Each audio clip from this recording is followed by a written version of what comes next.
The government of Ghana is going to unilaterally, as an ECOWAS member state, to support the import and export program of Burkina Faso, Niger, and Mali, those Sahel regions. Hello, I am Mahlet Ayele, your host at Connect Africa, bringing you the latest from the region of the Sahel region and also from the continent. So, from the news that came out on Friday from Ghana, tells us that the government of Ghana is going to support the import and export process of trade that it has with Burkina Faso, Mali, and Niger. As we all recall, this after the coup d'etat that happened in these countries, the ECOWAS have sanctioned these countries with from any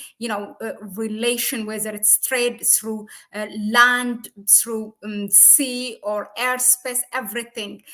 But now it seems that, Burkina Faso and Mali, of course, the coup d'etat happened a year ago, and more than a year ago for Mali. I think it's almost 2 years. But Niger is still so fresh.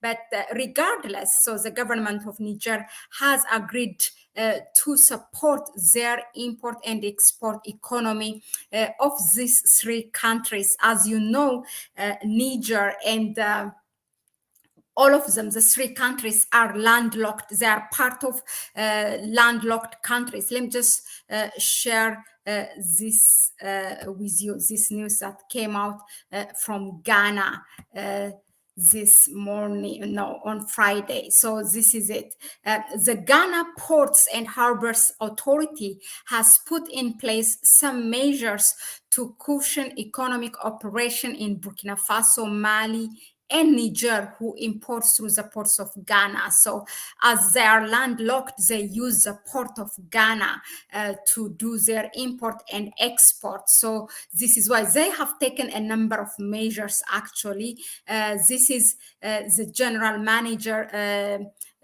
Miss Esther Giebi Donkor, who is the Marketing and Corporate Affairs General Manager of the Ghana Ports and Harbors Authority. So she has announced a number of things that actually they have taken measure, not only that they are just allowing them, that the government of Ghana, they also have improved their measures, their approach towards these countries, so that it will be process will be easier for these countries. Now, I want to share these slides with you, just to give you a bit of a background, to put it in a perspective what this means. So this is the Port of Ghana, Ports and Harbors Authority. Now this is the general manager who came out with that news. Now, there are a number, as I told you, a number of measures. So one of them is actually, it's encouraging transit cargoes through Ghana ports, also reducing costs and costs at the port as well, and then hedge the fluctuation between dollar and also cedi, which is a Ghanaian currency during, the transit trade. Also, there is a rent-free, what they call the rent-free days for dangerous cargo. So it used to be 5 days. Now that is also increased to 10 days.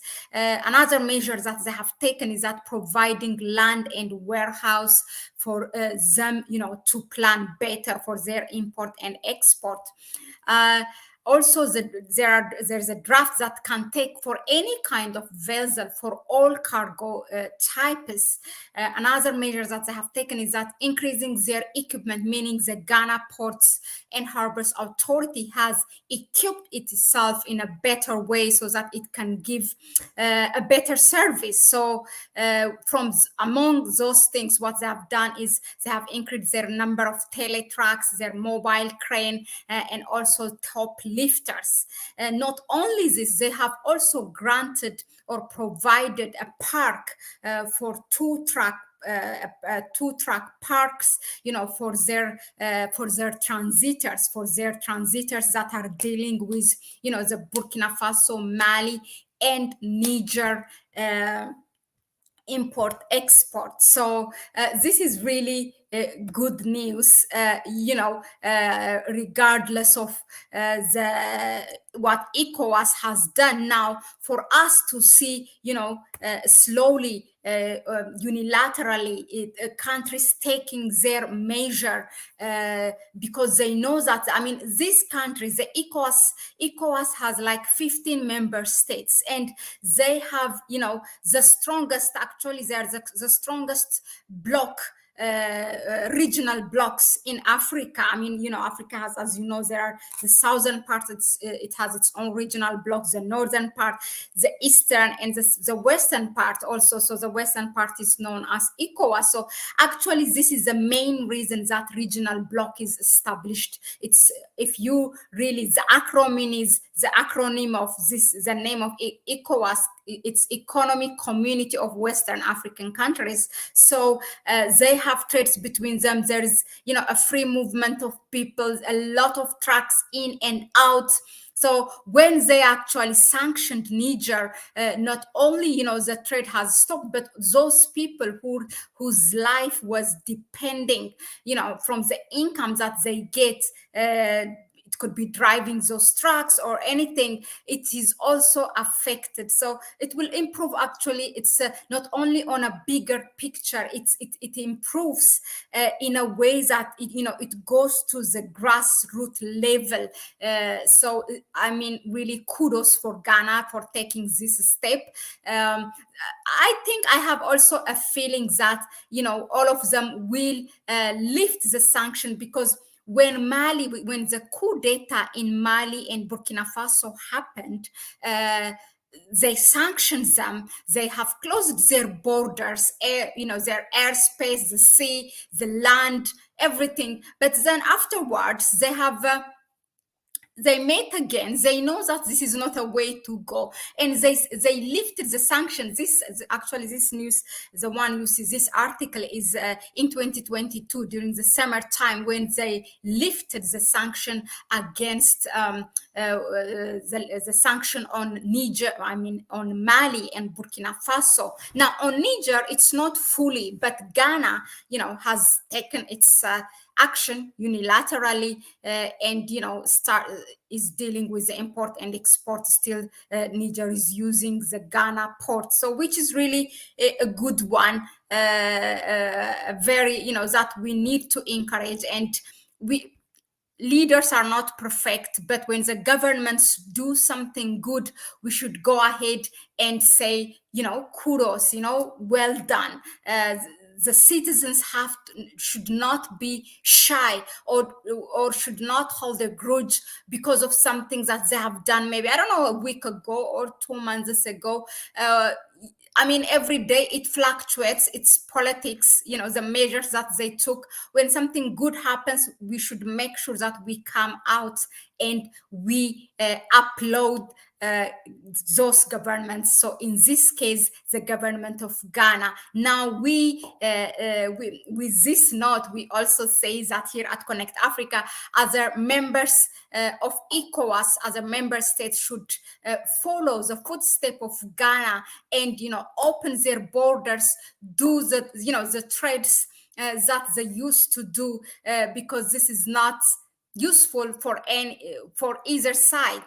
If you look at, for example, there are 16 countries landlocked, and unfortunately, in the Sahel region, 3 of them, Mali now, where the revolution is happening, Mali, Niger, and Chad, they are landlocked countries. Now, if you see Ghana, the trade between Ghana and, just to take one of them as an example, Ghana and Burkina Faso, there is an import. This is a transaction, statistics for there in 2021 and in 2021, total exports, look at it, it's $5 billion. Import also 4.7 billion dollars. Now the trade balance is around 350 million dollars. That's where it stands. So I mean, to block this amount is really it will have a huge impact on both sides, not only those sanctioned but the other ones as well. So really well done, Ghana. I just wanted to bring you, these updates, not every time when something negative happens, but also when positive happen. In fact, that's where we should invest our energy. Well then, Ghana, thank you very much for tuning in. And I will see you on the next one. Please don't forget to subscribe to the channel, give it a like if you like what we bring you here, and then also to share it with others so that we can empower each other with information and knowledge. So I quickly give a shout out to those of you who are here. Jaila Diallo, thank you very much for being here.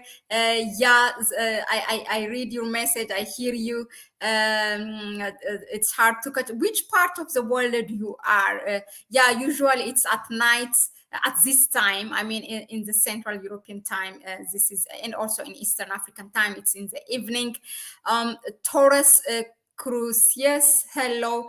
So first, visa-free travel with South Africa. Slowly it's happening. So one step at a time, baby steps, but we should enjoy the process and encourage the governments and other civic society organizations, whoever is engaged in this, whether it could be in advocating or implementing. That's what we should do. Lioness Den, hello. Who else? Ted Nance, a shout out from the United States. Oh, shalom. Hi, welcome. ECOWAS be going overboard.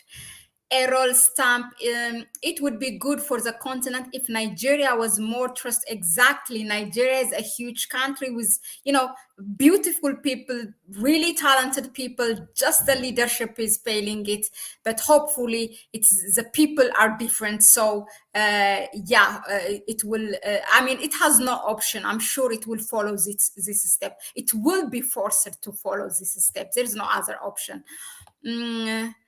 Who else? Rena Black, good afternoon, Connect Africa. Hello, good afternoon. Welcome, sister. Ado Benjamin, hello.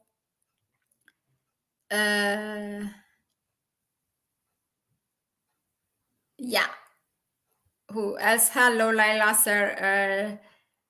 Oh, in Los Angeles. Okay, I see what you mean. Okay, the time difference. But just tune in, subscribe, hit that notification bell, and then you will be notified whenever there's something. ECOWAS need reforming. Yes, we do believe, but there are some leaders. Not everyone is really in the line of Bola Tinubu. There are, president like George Weah of Liberia, and there are some, and these revolutionary leaders of the Sahel, although they are sanctioned, but they are member states, change will come because the people need it. It's 10:23 in the morning. Okay, I see. All right. But even if it's already a streamed one, you will still be able to get it. Just subscribe and hit that notification bell. For those of you who want to support us further, in the description section, you will find our PayPal account. Please go ahead and donate whatever you can, but more so you can also share this video, and in that way you can help our YouTube channel algorithm. Thank you very much. I have a next good news again from the Sahel region. Just tune in. It will be in the next half an hour. Thank you. I will see you in the next one. Bye bye.